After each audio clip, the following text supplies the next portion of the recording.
আসুন।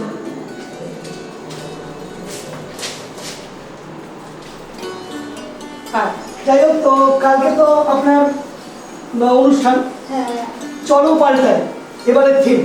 তা রিতম তো আমাদের জানালো, তা অনেক দিনের চিন্তা, সব কিছু এত কিছু হবে, তো প্র্যাকটিস নিশ্চয়ই খুব ফুলদমে হয়েছে।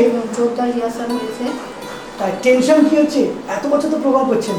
টেনশন বলতে টেনশন তো একটা আছেই। আর এবার প্রোগ্রামটা হচ্ছে কি বলুন তো, হঠাৎ করে হচ্ছে। মানে আগের যখন প্রোগ্রামটা হয়েছে 2016-তে যে প্রোগ্রামটা করেছি, সেটা আমরা 2 বছর 3 বছর ধরে সেই জিনিসটা আমরা একটা উদ্যোগ নিয়েছি, প্রচুর প্র্যাকটিস হয়েছে, কিন্তু সেই জিনিসটা এবছর আমরা 2017-তে চান্সটা সেই সময়টা পাইনি। সুতরাং একটা খুব চাপের মধ্যে ভালো পারফরম্যান্স, কিভাবে পারফরম্যান্স দিতে পারি, এটাই আপনি ভালো জানেন। হতেও পারে, নাও হতে না পারে। না, ভালো তো হবেই। এতদিন পাইলট কাজ করছে, পাইলটের নাম আছে।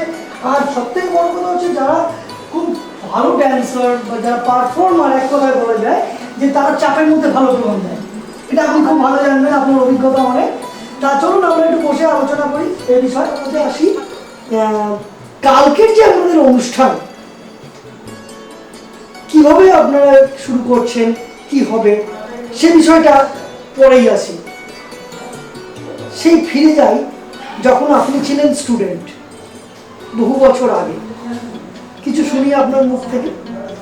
1990 সালে আমি প্রথম এই নাচের টিউশানি করতে শুরু করি। সেটাও হচ্ছে আমার মানে নৃত্যগুরু সঞ্জিতদার উদ্যোগে। উনি আমাকে আস্তে আস্তে উৎসাহ দিলেন যে তুই এবার একটা দুটো টিউশানি করতে পারিস। উনি আমাকে অনুমতি না দিলে আমি করতে পারি না। তা যাই হোক, ওনার অনুমতি নিয়ে তখন আমি প্রথম নাচ মানে শুরু করলাম শেখাতে। এবার ভালো কথা শেখাতে 2 বছর ভালোই কাটলো। সঞ্জিতা ছাড়াও আমি আরও বিভিন্ন জায়গায় তালিম নিয়েছি, যেমন হচ্ছে রেখা নৃত্য, বর্ণালী সান্যাল, তারপর অভয় পাল। সঞ্জিতা তো আছেই। সঞ্জিতা হচ্ছে আমার মানে এতটাই আমার মানে প্রেরণা। উনি আজকে আমার যা কিছু পাওয়া হচ্ছে সবটাই হচ্ছে আমার নৃত্যগুরু সঞ্জিতার জন্য। তারপরে যখন 2 বছর কাটলো, 92 আমার মনে হলো যে এবার হয়তো স্টুডেন্টের সংখ্যা একটু বেড়েছে, একটা আমি হয়তো প্রোগ্রাম করতে পারি। তা একটা প্রোগ্রাম করতে গেলে মিনিমাম একটা নাচের স্কুলের নাম দিতে হবে। তখন মোটামুটি মরিয়া হয়ে দৌড়চ্ছি কার কাছে যাই একটা নামকরণের জন্য। আমি একটা গ্রুপের সঙ্গে জড়িত ছিলাম, অঙ্কুশনাথের বড় দাদারা আমাকে বললো যে ঠিক আছে, তুই এক কাজ কর, পায়েলনাথ নাম দে। সেই ওনাদের কথায় বুদ্ধদেব গুরু, অসীম ভট্টাচার্য, আজকে উনি আমাদের মাঝে নেই, আর রাখি দত্ত, ওদের 3জনের উদ্যোগে আমি ওই পায়েলনাথ শুরু করলাম। ফার্স্ট আমার প্রথম প্রোগ্রাম হচ্ছে বয়জন হলে 1999 সালে 12ই জুন। স্টুডেন্ট সংখ্যা আমার তখন খুব সীমিত ছিল, খুব বেশি হলে 10-12 জন, তাদের নিয়েই আমার প্রোগ্রাম শুরু। আপনার কাছ থেকে তো শুনে নিলাম যে আপনার স্কুল কবে থেকে শুরু হয়েছে, কি হয়েছে। আরেকটা জিনিস জানবার খুব ইচ্ছা হচ্ছে, আপনার ছাত্রছাত্রীরা শুনলে তারাও হয়তো অনেক উৎসাহ পাবে। নাচ কি জিনিস সেটা আপনি কবে জেনেছিলেন, এবং নাচের ফলে কি কি নিজেকে আনন্দ দেওয়া যায় বা আর কি কি হতে পারে, সেগুলো আপনার থেকে একটু জেনে নিই। প্রথমেই বলুন, আপনি নাচ কি কবে বুঝেছিলেন? নাচ কি কবে বুঝেছিলাম, প্রথম আমি যখন সঞ্জিতার সঙ্গে একটা প্রোগ্রাম করতে গেছিলাম, উনি একটা ক্লাসিক্যালের একটা তারানা করেছিলেন। ওরা 2 ভাই বোন মিলে, সঞ্জিতা আর সোমা। এবার সেটা দেখে তখন মোটামুটি আমি কত্থকটাই করতাম। এবার করতে করতে ভাবলাম যে এত সুন্দর মানুষকে মনোরঞ্জন করা যায় এই নাচ দিয়ে।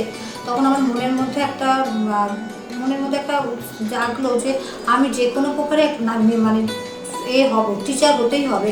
তখন থেকে আমি সঞ্জিতাকে সবসময় বলতাম যে আমি যেভাবেই আপনি আমাকে তৈরি করুন, আমি ভবিষ্যতে যেন আপনার মতো করে আমি টিচার হতে পারি। হয়তো তার মতো হয়তো জায়গায় আমি কোনোদিনই পৌঁছতে পারবো না বা পৌঁছাইনি, কিন্তু তবুও এখনো পর্যন্ত চেষ্টা করে যাচ্ছি। আপনার নাচ শেখা শুরু কার উদ্যোগে সেটা একটু শুনে নিন।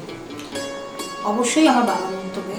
বাবা ভীষণ ভালোবাসতো। বাবা উনি একজন শিল্পী মানুষ ছিলেন, প্রচুর উনি একসময় অভিনয় করেছে। এটা হচ্ছে 60 দশকের কথা বলছি। নলদময়ন্তী, সর্বহারা, তারপর বিভিন্ন বই, শ্যামলী। তখন থেকে বাবা খুব উৎসাহ দিত যে মেয়েকে কীভাবে তৈরি করবে। এমনি মোটামুটি বাবা গানটা খুব ভালো বাসতো, কিন্তু তারও অনুপ্রেরণায় নাচটাও ভালোবাসতো। নিজে হাতে করে আমাকে কোনো জায়গায় প্রোগ্রাম হলে বাবা আমাকে নিজে সাজিয়ে দিয়েছে। তার উদ্যোগেই আমি আজকে উৎসাহে আমি নাচটা করেছি, এখন আমি সেটাই ধরে রাখতে চাই। যখনই কোনো নাচের কোনো কিছু অনুষ্ঠানে যাই বা প্রোগ্রামে যাই, আমি দুটো মানুষকে স্মরণ করি, এক হচ্ছে আমার বাবাকে, দ্বিতীয় হচ্ছে আমার গুরু সঞ্চিতাকে। একটা কথা শোনা যায়, গান এমন একটা জিনিস যেটা সুখে দুঃখে মানুষের বন্ধু। নাচ কতটা সেই সঙ্গী সেটা আমার বা অনেকেরই জানা নেই, সেটা আপনার থেকে একটু শুনে নিই। অনেক ক্ষেত্রে আমি দেখেছি যে গানটা কিন্তু প্রত্যেকটা পরিবারে কিন্তু গানটা কিন্তু মেনে নেয়, কিন্তু এমন এখনও কিন্তু আমাদের সেই পুরনো সংস্কারটা মেনে আসছে যে নাচটা অনেক বাড়িতেই এখন পর্যন্ত মেনে নেয় না। কিন্তু এখনও পর্যন্ত আমি যেটা দেখেছি, আমার এই নাচের জন্য আমি অনেক বহু ভালো জিনিস আমি নষ্ট করেছি, কিন্তু তবু চেষ্টা করেছি নাচটাকে আমি ধরে রাখবো। একসময় আমি গানটা নিয়েও পড়াশোনা করেছি রবীন্দ্রভারতীতে, কিন্তু তার থেকে আমি উঠে চলে এসে কিন্তু আমি নাচটাকেই আমি বজায় রেখেছি। ভেবেছি এটাই আমি একসময় প্রফেশনাল হিসাবে বা টিচার হিসাবে গ্রহণ করবো।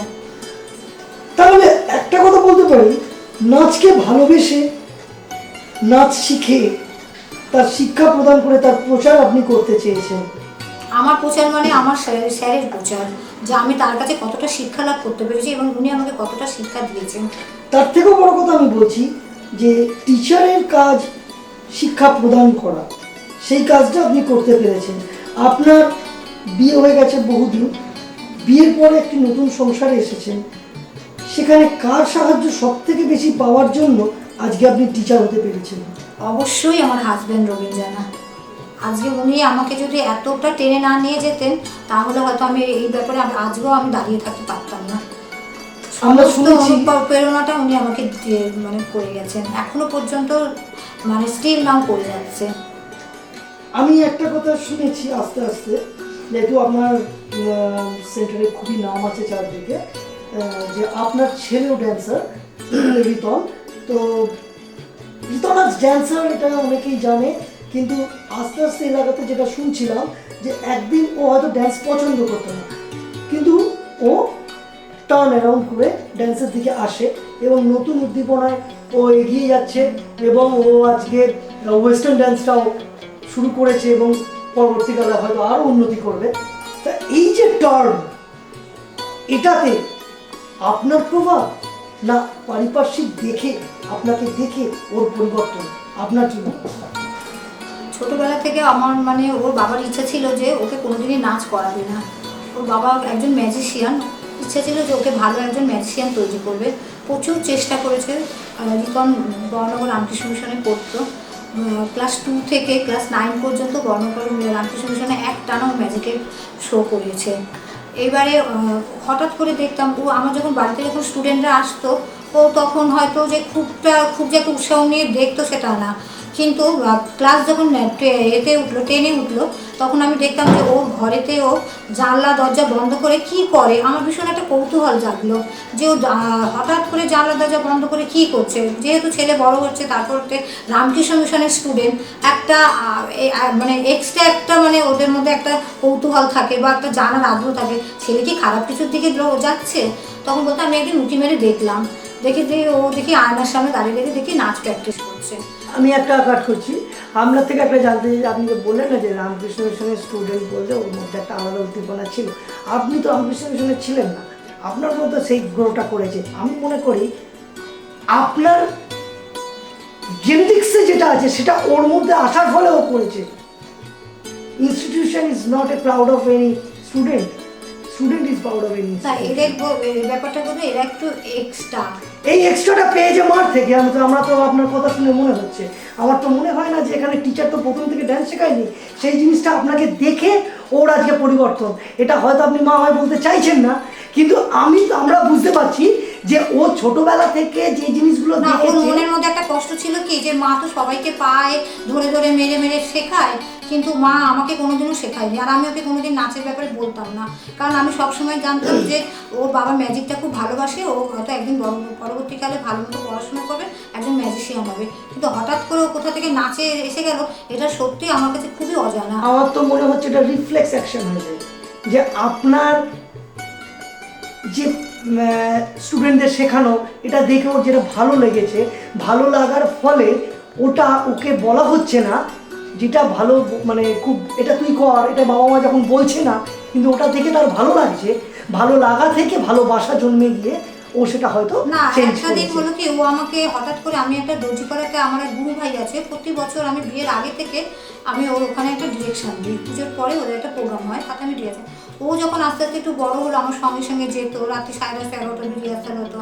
যাই হোক, এবারে একদিন আমাকে একটা পুজোতে বলছে, তখন ক্লাস 9-এ পড়ে, আমাকে বলছে কি, মা তোমার একটা ফাংশনে আমাকে নাচ করতে দেবে?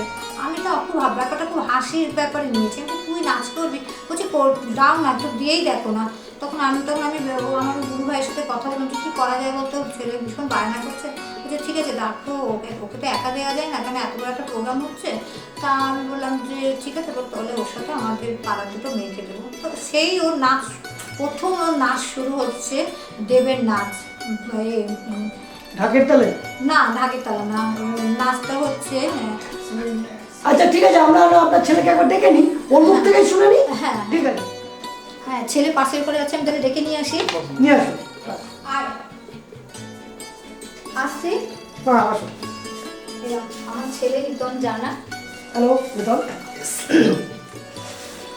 আচ্ছা রিতম, বসো তাহলে, তোমার সঙ্গে একটু কথা বলে নিই এই বিষয়।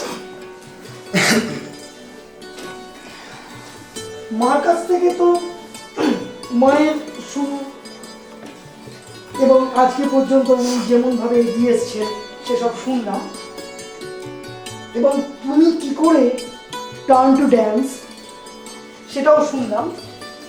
তা তোমার মুখ থেকে আরো একটু ভালো করে শুনে নিতে চাই, তোমার কি ছোটবেলা থেকে ইচ্ছে ছিল, নাকি রিফ্লেক্স অ্যাকশনে হলো, নাকি অ্যাজ পার জেনেটিক্স তোমার মধ্যে এটা গ্রো করলো, নাকি সত্যি স্কুল থেকে গ্রো করলো? কোনটা সত্যি শুনে নি। আই ডোন্ট নো, বাট একটা কথা আমি বলতে চাই যে ছোটোবেলায় আমি ডান্স সত্যিই প্রেফার করতাম না, কারণ ইন মাই ওপিনিয়নকে মানে তখন ইন মাই চাইল্ডহুড আমার মেয়েদের ছিল যে নাচটা শুধু মেয়েরা করে, ছেলেরা কি ডান্স করে, মেয়েদের মতো কি কোমর দুলিয়ে হাত পা নেড়ে নাচ করবো। তো টার্নটা অ্যাকচুয়ালি হয়তো মায়ের দিক থেকে হতে পারে, মায়ের জেনেটিক একটা প্রবলেমে আসে, মানে প্রবলেম বলতে মায়ের জেনেটিক একটা রিলেশনে আসতে পারে, বা হয়তো আমার দাদুর রিলেশন, মানে একটা হয় না একটা ফ্যামিলি ব্যাকগ্রাউন্ডে আসতে পারে। কিন্তু আমার মতে যে আমি ডান্সের দিকে টার্ন নিয়েছি সেটা পুরোটাই জেনারেশনের উপর ডিপেন্ড করে, কারণ একটা সময় ছেলেরা ডান্স করতো না, হ্যাঁ ইন ফিল্ম টুকটাক ডান্স করতো, বাট ছেলেদের যে আইটেম ডান্সগুলো হয় আর কি, যেমন টলিউড বলো বা বলিউড বলো, এই টলিউড বলিউডের যে স্টাইলটা, সেই স্টাইলটা কিন্তু আগে বিলং করতো না, বাট ইন ফ্রম 90s যুগ, তখন থেকে এই স্টাইলটা যখন বিলং করছে, তখন আমার মনে হয় যে ছেলেরাও তো নাচ করতে পারে। তো আমি একটু চেষ্টা করে দেখি যে আমি পারি কি না। তো তখনই ওই পুরোনো দিনের গানগুলো একটুখানি প্র্যাকটিস করতাম, টিভি দেখে দেখে করতাম। তারপরে ওই সময়টা দেবের বিভিন্ন রকম সিনেমা বেরোতো, দেবের ডান্স হতো। তো এইসব দেখেই আমি ডান্সটা সম্বন্ধে বাইরে প্র্যাকটিস করতাম, করতে করতে করতে করতে আজকে এই জায়গাটা এসে দাঁড়িয়েছি। তা মা যেটা বলছিল ঘরের দরজা বন্ধ করে কি করা হতো, অ্যাকচুয়ালি তোমার মুখ থেকে শুনে নিই। অ্যাকচুয়ালি ঘরের দরজা বন্ধ করে ওই ডান্সের স্টেপ করতাম, মাঝে মাঝে প্র্যাকটিস করতাম। কিছু কিছু যে স্টেপসগুলো দেখতাম টিভিতে যে এরকমভাবে হাত নাড়াচ্ছে, আমি দেখি হাত নাড়ি কেমন লাগছে, এত অ্যাটিটিউড আসছে না, স্টাইল আসছে কিনা। বাট তখন পুরোটাই কী বলো তো, একটা তখন অতটা তো ম্যাচুরিটি ছিল না যে আমাকে করতে হবে বা দাঁড়াতে হবে এই দিক দিয়ে। কিন্তু যতটা দিন যাচ্ছে, যতটা ম্যাচুরিটিটা আসছে, ততদিন তত আমার মনে হচ্ছে যে ডান্সের দিকটা হয়তো আমি অন্য আমার একটা মানুষ তো বিভিন্ন ওয়েতে বড় হয়। তো ইন মাই ওপিনিয়নকে আমার মতে ডান্সটা হচ্ছে আমার জন্য, হতে পারে ডান্সটা আমার জন্য, বা আমার হয়তো অন্য কোনো প্রফেশনের থেকে আমার কাছে ডান্সের প্রফেশনটা আমার কাছে বেস্ট বলে মনে হয়। তো ওই জন্যই ওইগুলো ছোটোবেলায় প্র্যাকটিস করতাম। তারপর প্র্যাকটিস করতে করতে করতে করতে এখনও প্র্যাকটিস করি, এখনও রাত্রিবেলা প্র্যাকটিস করি। তখন হয়তো আননোন হিসেবে প্র্যাকটিস করতাম, এখন সেই জিনিসগুলোকে ঘষে মেজে জেনে শিখে সেগুলো প্র্যাকটিস করি। তাহলে কি পাইলটের এবারে থিম চলো পাল্টাই, সেটা কি ইন্ডিয়ান থেকে ওয়েস্টার্নে হয়ে পাল্টালো না কি, ঘটনাটা শুনতে চাই। না, অ্যাকচুয়ালি চলো পাল্টাই নামটা দেবার অর্থ হচ্ছে, আমি যখন ছোট ছিলাম, let's tell you a fact, কে আমি যখন ছোট ছিলাম তখন মাকে দেখতাম শুধু কত্থক, ভরতনাট্যম, ব্যাস রবীন্দ্র নৃত্য, ডান্স হতো। কিন্তু ক্রিয়েটিভে ওনার নাম উদয় শঙ্কর, মেবি উদয় শঙ্করজি, ক্রিয়েটিভ উদয় শঙ্করজি, যাই হোক, উদয় শঙ্করজির যে স্টাইলটা আর কি, সেই স্টাইলটা এখন বিভিন্ন রকমভাবে প্রচলন হয়েছে এবং বিভিন্ন রকমভাবে সেই জায়গাটা তার স্টাইলটা ডেভেলপ হয়েছে এবং একটা জায়গায় স্থান পেয়েছে। তো শুধু ক্রিয়েটিভ না, আজকে ওয়েস্টার্নে কন্টেম্পোরারি যে স্টাইলটা আছে সেই স্টাইলটাও কিন্তু আজকে আমাদের বাংলার বিভিন্ন ইন্ডিয়ান যে গানগুলো আছে, যেমন রবীন্দ্র নৃত্য বা নজরুলগীতি, এইসব গানগুলোতে কিন্তু এই স্টাইলগুলো ইনক্লুড করা হচ্ছে। তো সেখানে আজকে আমি এই ব্যাপারটা প্রথম দিকে আমি অতটাও ছিলাম না, ব্যাপারটা আমি অতটাও ওয়াকিবহল ছিলাম না, কিন্তু আস্তে আস্তে এই ব্যাপারটা সম্বন্ধে বা এই স্টাইলগুলো সম্বন্ধে আমি জানতে পেরেছি বা শিখতে পেরেছি আমার স্যার সানিদার সম্বন্ধে। তো আজকে সানিদার হাত ধরে আমি এই স্টাইলটা নিজেকে রপ্ত করেছি।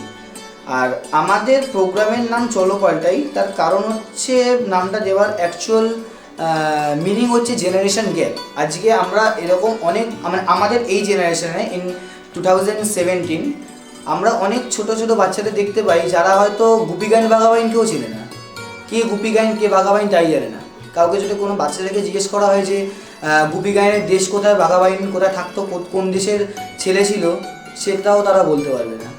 আজকে এই জেনারেশনটায় আমরা বিলং করছি, কিন্তু যেসব ছবিগুলো বা যেসব গানগুলো, যে জিনিসগুলো একটা সময় রাষ্ট্রীয় মর্যাদা পেয়ে এসছে, সেইগুলো আজকে ধুলোয় মিশে যাচ্ছে। আজকে সত্যজিৎ রায়, উপেন্দ্র কিশোর রায়চৌধুরী, এদেরকে অনেকে চেনে না, অনেক বাচ্চারা যে চেনে না। আজকে সোনু নিগম, বোম্বের এত বড় আর্টিস্ট, আজকে অর্ধেক ছোট ছোট বাচ্চারা বলো বা ইন ফিউচার জেনারেশন, তারা তো চিনবেও না, তারা নামও জানবে না। আমি সেই জিনিস থেকে ফিরিয়ে আনতে চাইছি। আমি চাইছি সেই 90s-এর জিনিসগুলো, 90s-এর সেই মধুরতম গানগুলো বা রিদিমগুলো, সেই রিদিমগুলো যেন এখনকারও বাচ্চাদের কানের মধ্যে বাজুক, তখনকার স্টাইলটা যেন আবার ফিরে আসুক। যেমন উদাহরণ হিসাবে কিছু, যেমন ধরো আজকে কিছু কিছু গান মিলিয়ে গেছে ধুলোর সাথে, আবার কিছু কিছু গান নতুনভাবে রিমেক করা হচ্ছে। যেমন বাপি লাহিড়ীর একটা সময়ের নাম করা গান ছিল তাম্মা তাম্মা, তারপরে আমাদের হেমা মালিনী ছিলেন বোধহয় লেলা গানটাতে, যাই হোক নামটা আমি এই মুহূর্তে খেয়াল, হেলেনজি ছিলেন। তার গানটা যে, হেলেনজি একজন ভারতনাট্যম ডান্সার, তার লেলা গানটাকে যে বিকৃত করে সানি লিওনের একটা অশ্লীল দৃশ্যে সেটাকে রূপান্তরিত করা হয়েছে।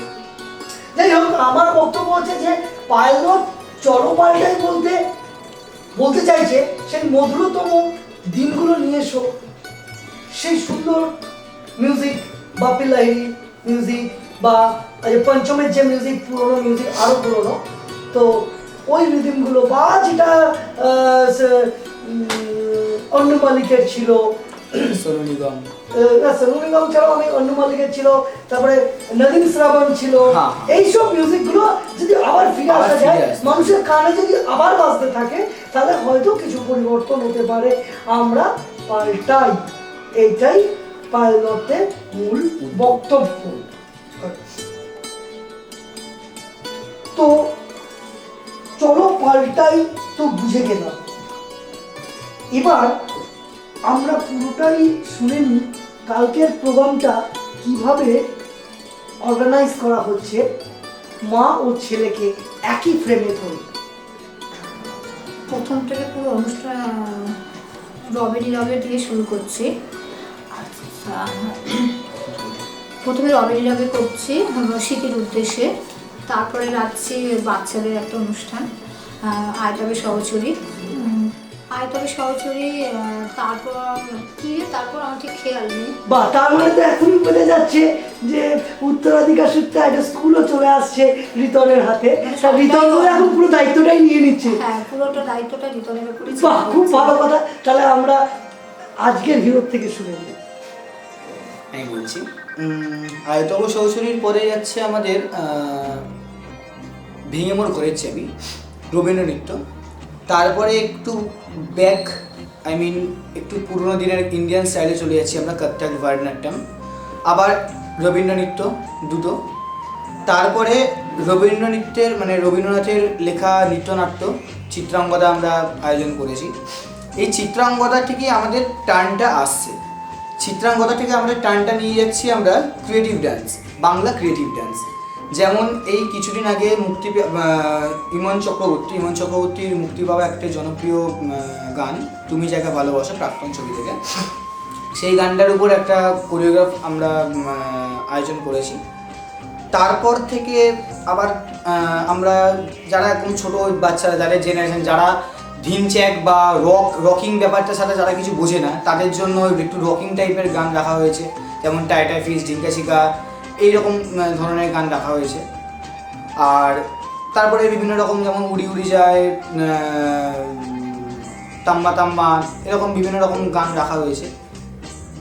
তারপরে আমরা একদম ফিনিশ লাস্ট যেটা দিয়ে শেষ করছি, সেটা আমরা চলে যাচ্ছি একটু 90s সময়টা। না, আমি বলতে চাইছি কি 90s মানে আমি একদম সরাসরি ওয়েস্টার্নে চলে গেলাম। তা মানে এর মাঝে কি কোনো ইন্ডিয়ানের কিছু ড্যান্স ড্রামা টামা এসব কিছু নেই? ড্রামাটা মাঝখানে ছিল। আচ্ছা, ড্রামাটা মাঝখানে, তারপরে চিত্রাঙ্গদা। আচ্ছা, চিত্রাঙ্গদার পরে আমরা ইন্ডিয়ান স্টাইলটা চলে যাচ্ছি ক্রিয়েটিভ স্টাইল, তুমি যাকে ভালোবাসার উপর। তারপর চলে যাচ্ছি আমরা ওয়েস্টার্ন দিকটা কমপ্লিট করে দেন আমরা 90s টাইমটা, যে সময়টা কাহো না প্যার হ্যায়, কভি খুশি কভি গামের মতো জনপ্রিয় এবং বাম্পার সুপার ডুপার হিট যে সময় বা রোম্যান্টিক মুভিগুলো রিলিজ করেছিল, যেগুলো আমাদের থেকে হয়তো আরও কিছু আগে জেনারেশনের মানুষদের মনে তো বিভিন্ন রকম ভীষণভাবে গেঁথে রয়েছে। সেই দিনগুলোর সেই গানগুলোকে আমি আবার ফিরিয়ে আনতে চাইছি। এইভাবে আমরা লাস্টে শেষ করতে চাইছি চলো পাল্টাই দিয়ে। বাহ, খুব ভালো লাগলো। তো আগামীকাল প্রোগ্রাম ভালো হোক, হয়তো আর কয়েক ঘন্টা এখনই শুরু হতে চলেছে, আমরা অপেক্ষায় রইলাম।